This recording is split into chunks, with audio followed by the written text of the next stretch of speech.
Today on 4-Minute Film School, we're going from this to this using only lighting. Let's go.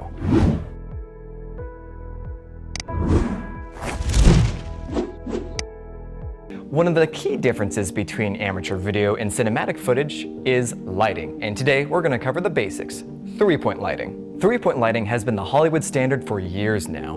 We've been using it because it looks incredibly eye-pleasing and it looks great on your subject within a scene. Three-point lighting has been the foundation of all light placements on a set. It's a language that helps us talk about where our lights come from in our scene. But what about one-point lighting? What about four-point lighting? Any combinations of light work, but today we're focusing on the main three-point lighting. Three-point lighting refers to the light placement on a film set, two in front of the subject and one behind. The two in front are the key light and the fill light, and the one behind is the backlight.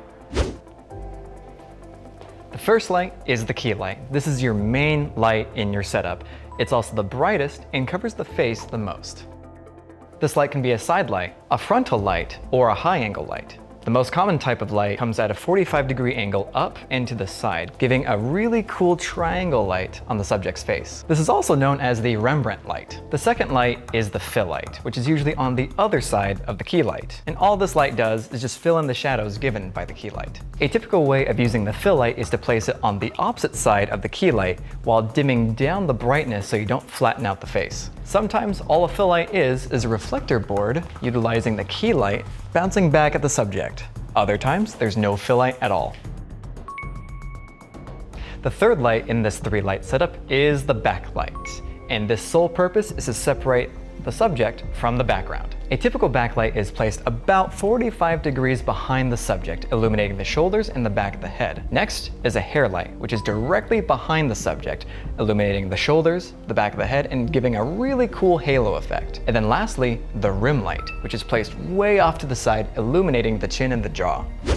From here, you can kind of mix and match for all kinds of combinations. For example, what if we took away the fill light? This is called low-key lighting because the overall lighting hitting the subject's face is low. This is called high-key lighting because overall the subject's face is very bright.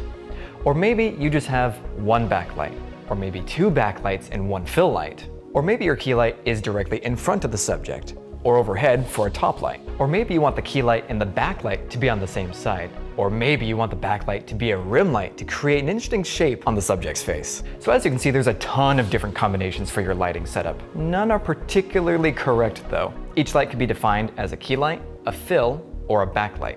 It just depends on what you're using it for in your scene. In this setup, the key light is in front of the subject, creating a more flat appearance. But let's move the light over to the side of the subject. Let's skip the fill light, and now we have a shot that looks a bit cinematic, but the subject is still blending into the background. So let's add a backlight. And now that light is popping her out from the scene.